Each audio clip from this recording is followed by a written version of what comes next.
안녕하세요. 날마다 기막힌 종의 박지원 목사입니다. 오늘도 새로운 하루 주님의 은혜와 평강이 여러분들과 함께 하시기를 주님의 이름으로 기도하겠습니다.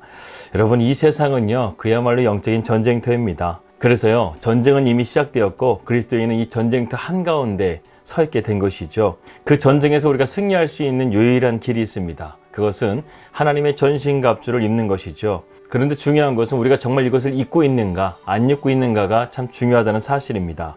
우리가 영적인 갑옷을 입고 기도의 능력으로 이 전쟁에서 승리할 수 있기를 주님의 이름으로 기도합니다. 세상 사람들은 아무런 연고 없이 그리스도인들에게 바라는 것들이 참 많습니다. 몇 가지 예를 들자고 한다면 첫 번째로는 서로 싸우고 비판하고 분열하지 말라는 것이죠. 그들은 하나 되는 모습을 보기를 원합니다. 그리고 두 번째로는요, 깨끗하고 진실하며 거룩한 모습을 보여달라고 세상은 원하고 있습니다. 하나님을 믿는다는 사람들이 거짓되고 위선적인 모습을 가지고 있을 때 신뢰가 가지 않는 것은 당연한 일일 것입니다. 그러나 우리는 사람들이 원해서가 아니라 성경이 그렇게 말하기 때문에 이 말씀에 귀를 기울여야 된다는 것이죠. 에베소서 5장 1절의 말씀입니다. 그러므로 사랑을 받는 자녀같이 너희는 하나님을 본받는 자가 되고, 바울은 이것이 우리가 사랑해야 하는 이유라고 말씀하고 있습니다. 그 이유에 대해서 사도 요한은 좀 더 명확하게 우리에게 말씀하고 있는데요. 요한일서 4장 7절에서 8절 말씀 보면, 사랑하는 자들아 우리가 서로 사랑하자. 사랑은 하나님께 속한 것이니 사랑하는 자마다 하나님으로부터 나서 하나님을 알되 사랑하지 아니하는 자는 하나님을 알지 못하나니 이는 하나님은 사랑이심이라. 이렇게 말씀했다는 것입니다. 우리는 하나님의 형상으로 지음받은 존재라는 사실을 여러분 기억하십시오. 그렇다고 한다면 이 사랑이 그렇게 중요한 줄 알면서도 사람들은 왜 그것을 행하거나 실천하지 못하는 것일까요? 그것은 바로 죄 때문에 그렇습니다. 죄는 하나님과의 분리, 단절이라고 말씀드렸죠. 하나님과 우리가 분리된다는 것은요, 단순하게 하나님을 떠나는 것뿐만 아니라 하나님의 형상과 하나님의 속성이 모두 우리 안에서 사라져버린 상태라는 것입니다.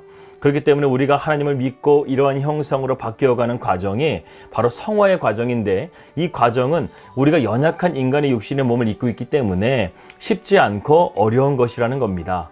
정리하자면 우리가 서로 사랑하지 못하는 이유는 두 가지로 볼 수 있습니다. 첫 번째, 우리가 주님을 진정으로 영접하지 않았기 때문이고, 두 번째로는 우리의 옛 모습을 아직도 버리지 못했기 때문에 그렇다는 것입니다. 그렇다고 한다면 우리 그리스도인들이 하나님의 사랑을 어떻게 실천하며 살아갈 수 있을까요? 그 사랑에 대한 문제를 우리가 몇 가지로 함께 살펴보려고 합니다. 우리가 예수님을 생각할 때 어떤 생각이 듭니까? 예수님은요, 사랑 그 자체시라는 거예요. 예수 그리스도는 우리에게 최고의 사랑의 롤 모델이 되십니다. 그래서 우리가 예수 그리스도를 바라보게 되면요, 하나님을 사랑할 수 있고, 그리고 그 사랑을 어떻게 살아가고 그 사랑의 본질이 무엇인지를 알 수 있다는 것이죠. 예수 그리스도께서는요, 우리를 너무나 사랑하시기 때문에 자신을 낮춰 종의 형체를 가지시고 이 낮고 낮은 땅에 오셔서 자신의 전생애를 우리에게 주실 뿐만 아니라 그 귀한 생명까지도 우리를 위해서 바쳐 주셨습니다.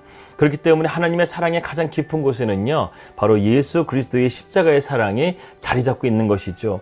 그렇기 때문에 그 십자가의 사랑 때문에 우리가 하나님의 칭의를 받고 하나님의 자녀가 되어지고 천국 백성이 될 수 있다는 것입니다. 여러분, 이것은 참 중요한 것입니다. 하나님의 가장 깊은 곳에 예수님의 십자가의 사랑이 자리 잡고 있기 때문에 우리를 영원토록 끝까지 사랑할 수 있게 된다는 것이죠.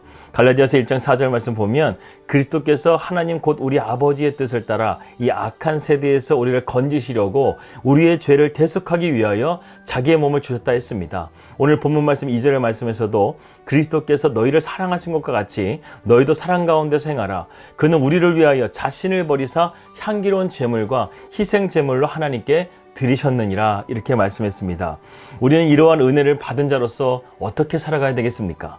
이러한 기막힌 사랑의 감격과 기쁨으로 살아가야 되지 않겠습니까?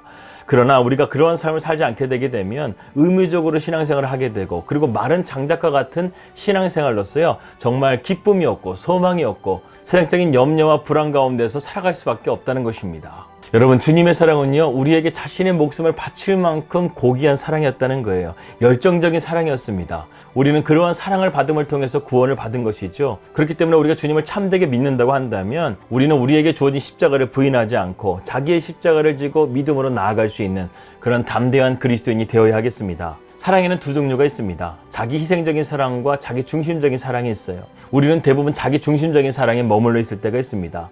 그래서 바울은 오늘 본문 말씀 1절에서 2절 말씀에 자기 희생적인 사랑이 무엇인지를 말하고 있고, 3절부터 5절까지는 자기 중심적인 사랑에 대해서 말씀하고 있습니다. 여기서 우리가 한 가지만 제대로 알더라도요, 반대적인 사랑이 무슨 의미인지를 우리는 알 수 있죠. 먼저 우리는 자기 중심적인 사랑에 대해서 함께 살펴보려고 하겠습니다.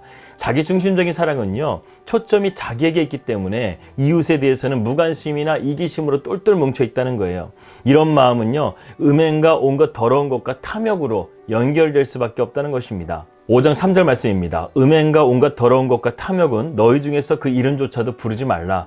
이는 성도에게 마땅한 바니라. 결국 이러한 것으로 자기 마음이 지배당하게 되고 머지않아 그 영혼과 육체가 무섭게 병들어 간다는 것이죠. 그래서 4절의 말씀을 보게 되면 누추함과 어리석은 말이나 희롱의 말이 마땅치 아니하니 오히려 감사하는 말을 하라고 바울은 말씀하고 있습니다.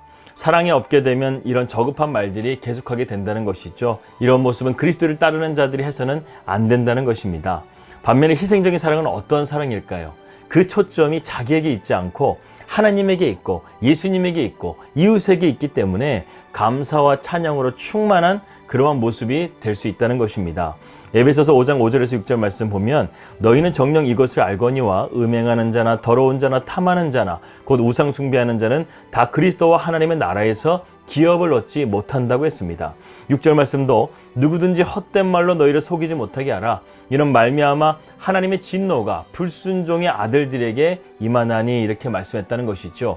사도 바울은 지금 자기 중심적인 사랑이라는 것은 결과적으로 하나님의 나라의 기업을 얻지 못한다고 경고하고 있는 것입니다. 반면에 썩지 않고 더럽지 않고 새하지 않을 있게 하실 진정한 천국의 상속자들은 하나님의 풍성하신 은혜와 긍휼의 기업을 다 받아 누릴 수 있다는 것이죠. 여러분, 사랑한다는 것이 말로는 쉽지만 정말 그것이 쉬운 일일까요?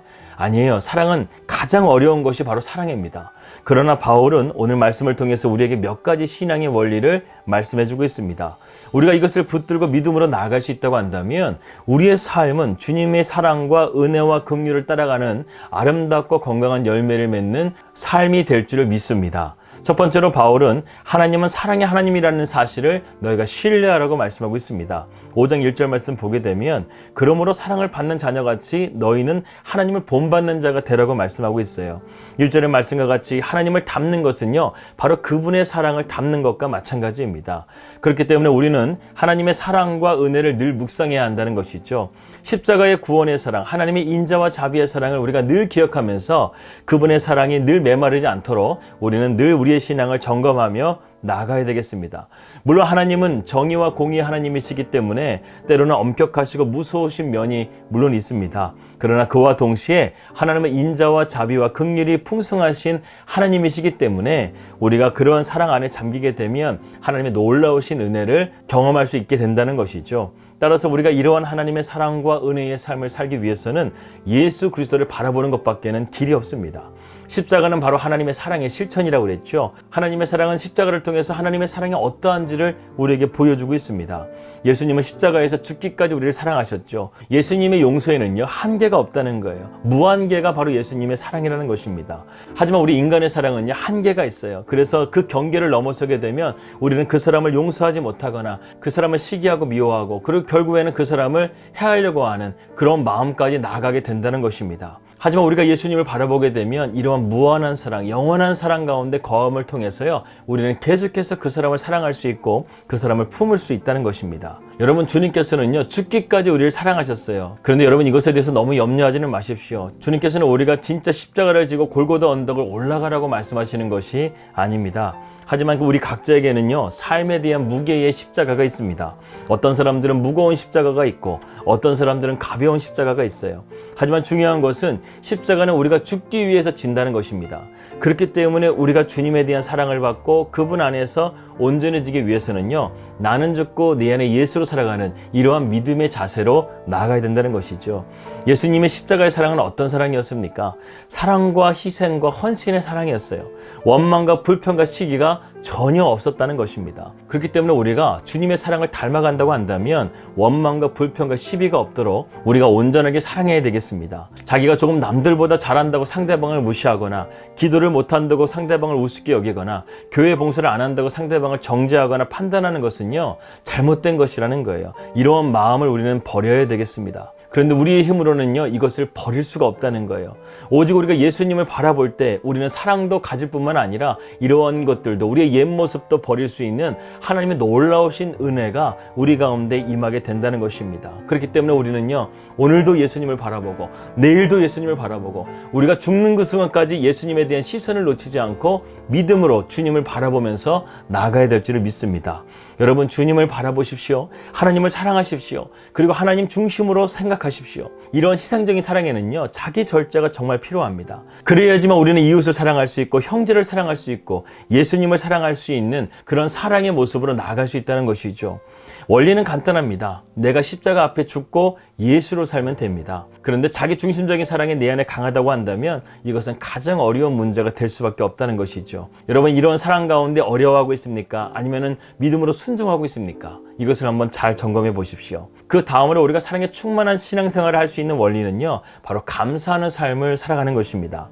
저희가 이거 뉴질랜드에 와서요, 아침에 일어날 때 그리고 저녁에 잠들 때마다요, 감사하는 것이 하나 있어요.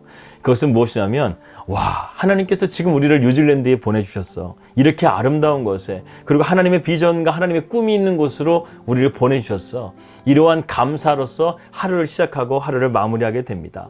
여러분, 정말 그렇더라고요. 하나님께서 우리를 이곳에 보내주신 것이요, 매일마다 꿈만 같습니다. 이 모든 것이 하나님의 은혜이고 은총이라는 사실을 깨닫게 됩니다. 그런데 여러분, 한번 생각해 보십시오. 여러분이나 저나 지금까지 모든 삶 가운데 하나님의 은혜가 없었던 적은 단 한 번도 없었을 것입니다. 모든 것이 다 하나님의 은총이라는 것이죠. 지금까지 지내온 것 다 주의 은혜라, 이것이 바로 우리의 진정한 삶의 고백이 되어야 한다는 것입니다. 남의 허물을 볼 것 없습니다. 가만히 눈을 감고 주님을 바라보게 되면요, 우리는 비판의 시선에서 감사의 시선으로, 은혜의 시선으로 바뀌어지게 될 수 있다는 것입니다. 여러분, 여러분의 삶이 감사로 넘치는 삶이 되고 싶습니까? 은혜가 넘치는 삶이 되고 싶습니까? 먼저 욕하고 비방하고 시기하고 질투하는 그러한 마음부터 먼저 내려놓으십시오. 그것을 버리십시오. 그래야만 사랑이 생기게 되는 것입니다. 아침에 일어날 때 감사하고, 하루 일과를 시작할 때 감사하고, 하루를 마무리할 때 감사하고, 정말 매 순간순간마다 하나님께 감사하는 삶을 살아가고 있습니까? 그렇지 않다고 한다면요, 오늘부터 시작하십시오. 하나님께 감사하고 사랑하는 마음을 내게 부어주십시오. 그리고 내가 그러한 삶을 살아가게 해주십시오. 이렇게 기도한다고 한다면 성령께서는 우리의 마음 가운데 그러한 마음으로 충만하게 해주셔서 우리의 입술의 고백이 항상 감사와 사랑이 넘치는 그런 복된 삶이 될 줄을 믿습니다. 여러분, 바울이 왜 이렇게 감사를 강조하고 있는 것일까요? 왜냐하면 감사에는요, 능력이 있기 때문에 그래요. 감사하는 동안에는 염려나 불평이요, 우리의 삶을 지배할 수 없다는 거예요. 마귀는 계속해서요, 우리 삶 가운데 틈만 있으면 원망하게 하고 불평하게 하고 하나님과 멀리 떨어지게끔 우리로 하여금 죄된 생각들을 자꾸만 집어넣으려고 해요. 그런데 우리가 그 모든 것들 가운데서 감사한다 이렇게 말하게 되면요, 마귀가요, 떠나가게 된다는 거예요. 도망칠 수밖에 없다는 거예요. 아니, 내가 어떤 상황 가운데서도 하나님을 감사한다고 하는 마귀가 어떻게 우리의 마음 가운데 자리를 잡을 수가 있겠어요? 또한 감사라는 것은 하나님이 가장 기뻐하시는 것이기 때문에 하나님의 성령이 우리 안에서 근심하시는 것이 아니라 성령님을 기쁘게 함을 통해서 우리 가운데 성령의 열매들이 가득 맺혀질 수 있는 그런 놀라운 능력이 우리 가운데 있다는 것입니다. 여러분, 우리가 감사하게 되면요, 우리의 지경이 넓어지게 되는 거예요. 나의 삶을 감사할 뿐만 아니라 내 이웃에 대해서 감사하게 되고, 교회에 대해서 감사하게 되고, 나라와 민족과 열방에 대해서 하나님이 이러한 통치가 이 땅 가운데 이루어지는 것에 대해서 우리는 감사할 수 있는 영적인 지경이 넓어지게 된다는 것입니다. 5절에서 6절 말씀 보겠습니다. 누구든지 헛된 말로 너희를 속이지 못하게 하라. 이로 말미암아 하나님의 진노가 불순종의 아들들에게 임하나니 그러므로 그들과 함께 하는 자가 되지 말라. 이렇게 말씀했습니다. 여러분, 이 말씀을 간단하게 말한다고 한다면 나쁜 친구와 관계를 끊으라는 거예요. 여러분, 관계도 참 중요합니다. 우리가 좋은 친구를 사귀게 되면요, 좋은 관계를 맺게 되지만 나쁜 친구를 사귀게 되면 나쁜 영향력을 받아서 결국에는 그 인생이 잘못되어지고 파멸로 이어지는 그런 결과를 낳게 됩니다. 그렇기 때문에 바울은요, 이러한 부정적인 영향을 주는 친구와의 관계를 다 끊으라는 것입니다. 여러분, 오해는 하지 마십시오. 바울은 지금 모든 우리의 관계를 끊으라고 말하는 것이 아니라 우리가 주님과 결단하고 교제하는 시간을 지켜야 하는데, 세상적인 친구에 의해서 그러한 것들을 지키지 못하게 되고 하나님과의 교제하는 시간이 점점 갈수록 멀어진다고 한다면 그러한 관계는 끊어도 된다고 바울은 말씀하고 있는 것입니다. 사랑해야 되는데 사랑하지 못하게 하고, 감사해야 되는데 감사하지 못하게 하고, 하나님과 예배해야 되는데 예배하지 못하게 하고, 기도해야 되는데 기도하지 못하게 하는 그러한 영향을 주는 친구라고 한다면 끊으라는 거예요. 이것은 유독 사람만 해당되는 것이 아닙니다. 오늘 우리가 스마트폰을 사용하고 있잖아요. 대부분의 사람들이요, 핸드폰 하는 시간은 전혀 아까워하지 않고 있어요. 그런데 여러분, 하나님과의 교제하는 시간 가운데서도 그것이 방해가 된다고 한다면요, 그것을 끊어야 된다는 거예요. 이것은 단순하게 인간적인 관계뿐만 아니라 하나님과의 관계 속에서 장애물이 되는 모든 것들은 과감하게 끊을 수 있는 것이요, 바로 진정한 믿음의 모습이라는 것입니다. 그러므로 여러분, 우리는 예수님을 바라봐야 되고요, 그리고 예수님을 닮은 그런 선한 사람들과 함께 믿음의 교제를 함께 나누면서 우리의 신앙이 자라나고 그리스도의 성숙함으로 나아가야 합니다. 기도하는 친구들을 만나게 해달라고 기도하십시오. 그리고 그들과 교제하십시오. 사랑을 베풀고 기쁨으로 주변 사람들을 돕고 섬기는 사람들을 가까이 하십시오. 그런 자들에게는요, 선한 에너지가 나와서 우리의 영을 더욱 사랑과 은혜로 충만하게 한다는 것입니다. 하지만 자기 중심적이고 이기적이고 불평과 원망을 잘하는 사람과 함께하게 되면요, 악한 에너지가 나오게 돼서 우리의 삶을 혼란스럽게 하고 하나님과 멀어지게 되는 결과를 가져오게 된다는 것이죠. 이것은 정말 비참하고 아주 심각한 문제가 될 수 있습니다. 여러분, 오늘도 주님을 바라보면서 주님을 닮아갈 수 있는 우리 날마다 기막힌 정원 식구들 되시기를 주님의 이름으로 기도하겠습니다. 기도합니다. 하나님 아버지, 감사합니다. 우리가 오늘 하루를 살아갈 때 하나님의 은혜에 감사하고 주님을 사랑한다고 고백할 수 있는 복된 하루가 될 수 있도록 인도하여 주시옵소서. 우리 안에 옛된 모습을 버리게 하시고 주님을 바라보고 주님을 닮아가는 삶이 될 수 있도록 오늘도 우리를 선한 길로 인도하여 주시옵소서. 예수님의 이름으로 기도하였습니다. 아멘. 하나님이 기뻐하시는 단어가 있습니다. 바로 감사와 사랑입니다. 오늘 저와 여러분의 삶 가운데 이런 단어들이 가득 채워질 수 있는 은혜 충만한 하루가 되기를 소망합니다. 평안한 하루 되시고요, 우리 믿음으로 승리합시다. 할렐루야.